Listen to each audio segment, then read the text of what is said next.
아버지 하나님 감사합니다.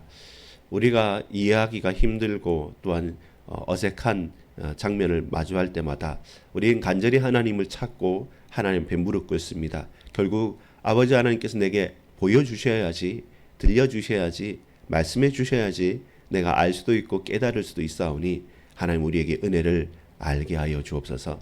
우리는 또한 믿음을 가지고 우리 개인들은 하나님의 은혜를 사모하는 마음으로 달려가겠사오니 주의 일평생에 우리 인생을 붙들어 주시옵소서. 예수 그리스도 이름으로 간절히 기도합니다. 아멘.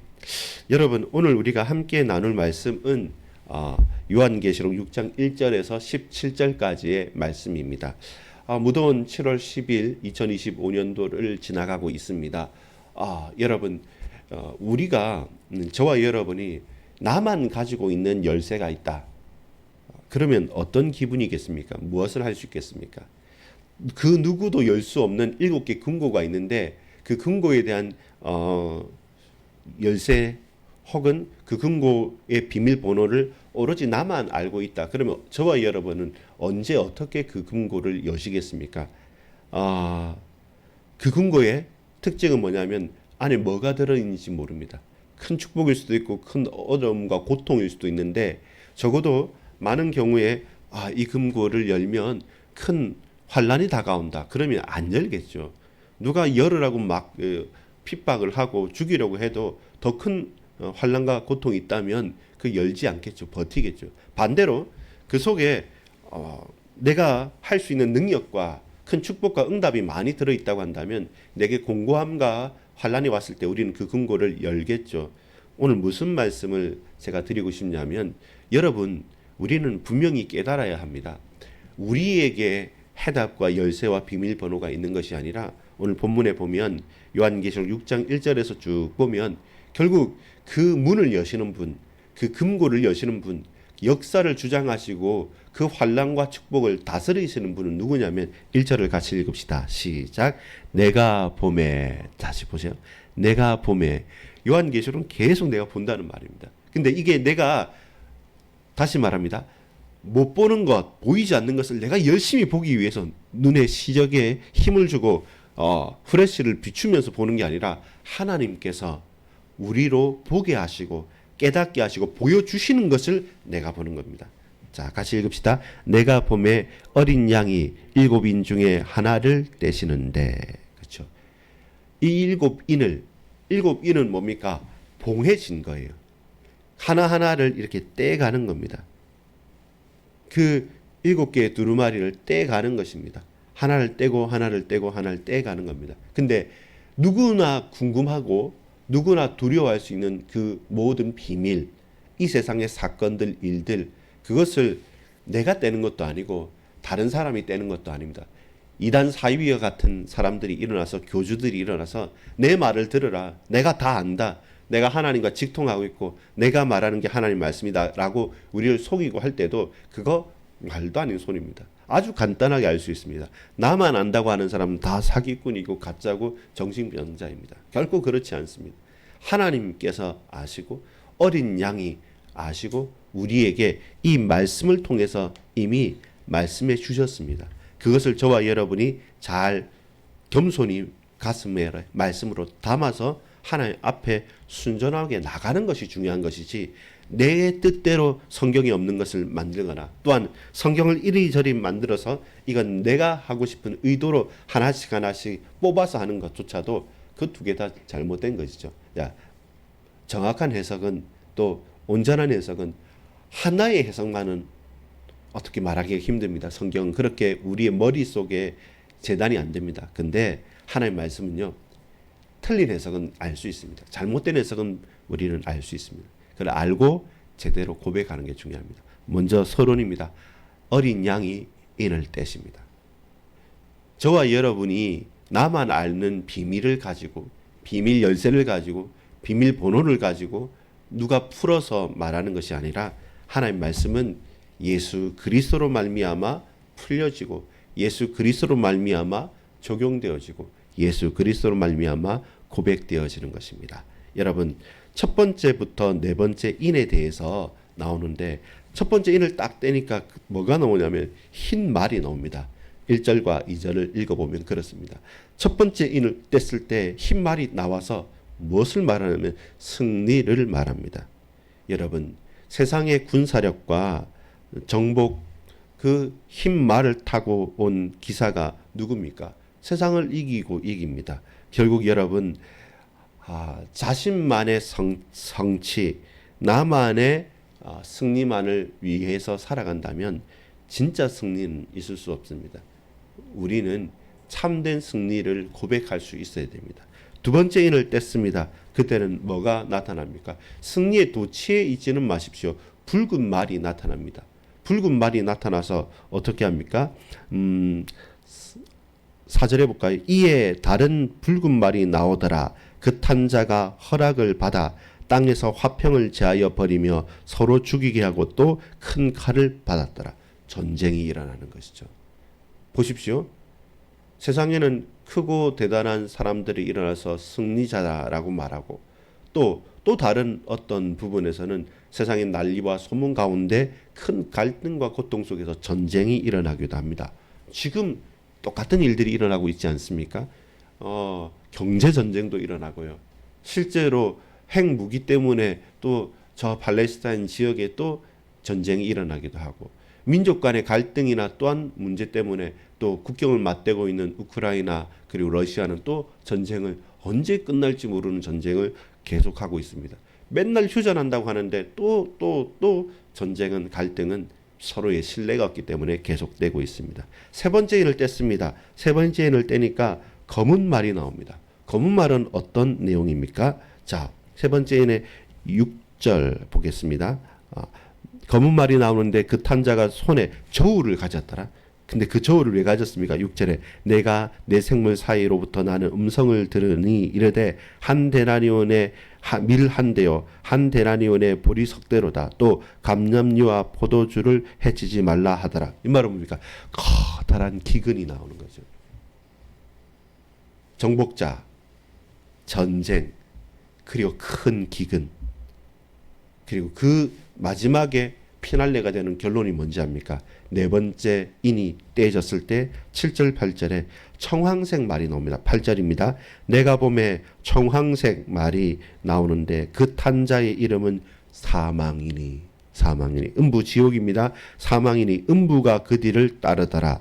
그들이 땅 4분의 1의 권세를 얻어 검과 흉령과 사망과 땅의 짐승들로서 죽이더라. 온 땅의 지구 인구의 지구 전체 면적의 4분의 1을 가지고 그 4분의 1을 뭐 하냐면 죽인다는 것입니다. 멸망시킨다는 것입니다. 이러니까 이제 요한계시록을 읽으면 두렵기도 하고 이게 무슨 말인가 하고 고민할 수 있죠. 근데 여러분 자세히 보십시오. 이 상징을 보면서 우리는 무엇을 알 수 있습니까? 첫 번째는 승리, 두 번째는 전쟁, 세 번째는 기근, 네 번째는 죽음. 이것이 세상이란 말입니다. 역사 이래로 지금까지 계속되어진 세상은 그 세상이 스스로 구원을 하거나 스스로 천국을 결단코 단 한 번도 만들어 간 적이 없습니다. 하나님의 은혜가 회복될 때 반짝반짝 한 번씩 그 은혜가 충만하게 온 나라에 임하기는 했지만 항상 정복자들이 나타났어요. 항상 전쟁이 끊이지 않고 지금도 끊이지 않고 앞으로도 끊이지 않을 겁니다. 또한 우리가 열심히 노력하고 가꾸었지만 갑자기 기근이 들거나 쓰나미가 일어나거나 지진이 일어나거나 하면 우리가 한 모든 것들이 아무짝에도 쓸모없는 기근이 됩니다. 결국 뭡니까? 죽음으로. 결국 4분의 1 정도. 근데 여기서 주목해야 될 것은 그래도 4분의 3이 남았다는 거에 주목하고 그 남은 자들의 속에 우리가 들었다는 것에 대한 감사지 왜 저들은 죽입니까? 라고 우리가 할 수 없는 것은 스스로 그 죽음의 고통 속으로 뛰어 들어가고 그렇게 멸망으로 치닫는 것이 우리 인류였다는 것입니다. 자, 지금 제가 큰 얘기 했는데요. 좁게 한번 가져고 봅시다. 좁게. 우리 인생은 어떻습니까? 저와 여러분의 오늘의 삶은 어떻습니까? 우리 이렇게 예배 드리고 있지만 전쟁 같은 세상, 직장 생활, 인간관계, 그것 때문에 자살하는 죽음에 택한 사람들이 얼마나 많습니까? 그것 때문에 울고 웃으면서 열심히 노력하고 돈 벌었지만 어느 순간 질병 가운데 고통을 당하는 또한 인생들은 얼마나 됩니까? 그것은 전쟁 같지 않습니까? 그것은 기근이 아닙니까? 영적 기근 아닙니까? 그것은 저와 여러분에게 다가온 수많은 환란의 문제들 아닙니까? 죽기까지 실제로 죽임 앞에 있는 사람들이지 않습니까? 그래서 먼 얘기도 아닙니다. 환상의 얘기가 아닙니다. 오늘 저의 얘기고 오늘 여러분의 얘기고 오늘 우리의 얘기입니다. 그렇다면 저와 여러분이 고백해야 될 것이 뭡니까? 이 속에서 다섯 번째, 여섯 번째 인을 통해서 우리가 고백해야 될 것이 있습니다. 무엇입니까? 죽임당한 영혼들의 외침입니다. 순교자들의 외침입니다. 일곱 인을 어린 양이 떼지 않습니까? 첫 번째는 우리 본론을 읽은 것처럼 일곱 인을 하나하나 뗐을 때 네 번째 인까지 누가 떼느냐라고 할 때 어린 양이 뗀다는 것입니다. 저와 여러분이 주인이 아니에요. 예수님께서 주인이 되셔서 우리 인생도 이 나라와 열방도 전 우주도 하나님 통치하십니다. 어린 양이. 근데 이제는 그 가운데 좀 특이하게 나오는 것이 다섯 번째 인과 여섯 번째 인이라 했었죠.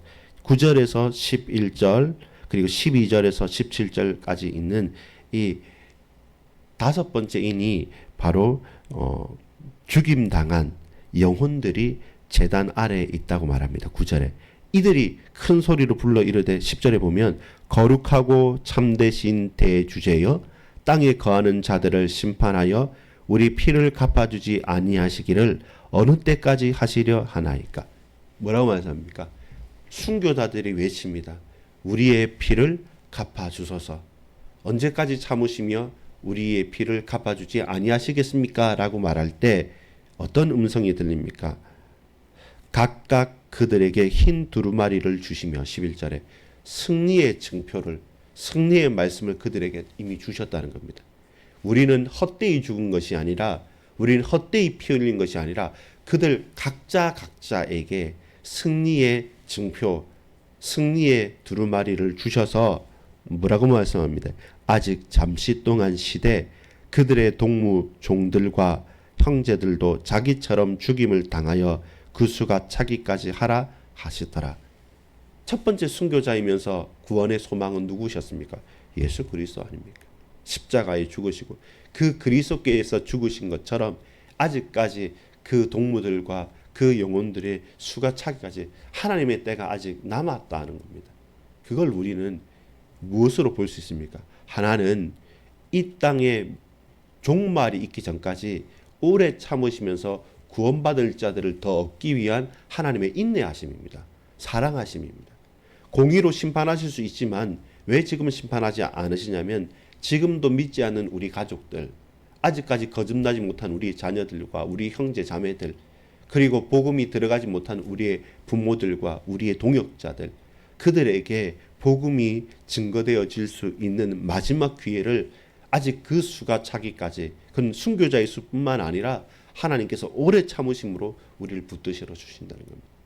그게 순교자들의 외침에 대한 하나님의 사랑의, 공의의, 그리고 인내의 대답인 것입니다.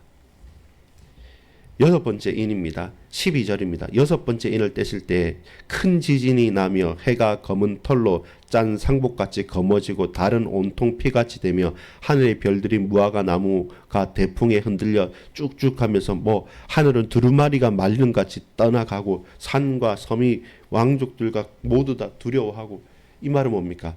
마지막 심판의 때를 말씀하시는 것입니다.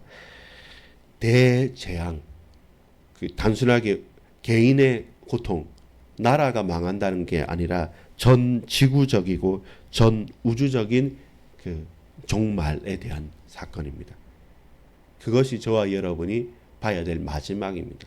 결국 우리는 끝을 알고 가는 겁니다. 사람들은 막 이렇게 전쟁이 일어나고 코로나가 일어나고 고통 속에 있어도 무슨 관심이 있습니까? 아직 연애하는 거 관심이 있습니다. 직장 가는 거 관심이 있고, 고3들은요 수능에 관심이 있고, 우리 학생들은 기말고사에 관심이 있고 성적에 관심이 있습니다. 우리 직장인들은 직장이 힘들면 주식 투자에 관심이 있고, 어떻게 재테크하고 앞으로 50년 후에 30년 후에 20년 후에 은퇴하면 뭐 할까 생각합니다. 아니 곧 망할 수도 있는데, 사람이 세상이 그렇습니다. 우리는 뭘 생각해야 되냐면 마지막을 생각하면서 살아가야 됩니다.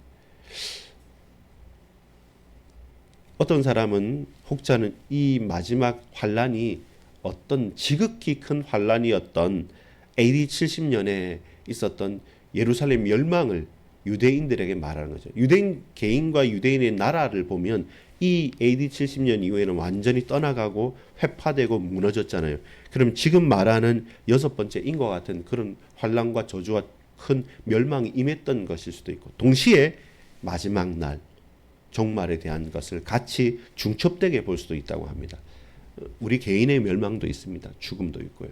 또 우리의 어려움과 실패라는 환란 또한 다가오기도 합니다. 근데 그 끝은 누가 아시냐면 어린 양이 아시고 그 인을 여시는 분도 어린 양이란 겁니다. 오늘 저와 여러분 마지막으로 결론을 맺습니다.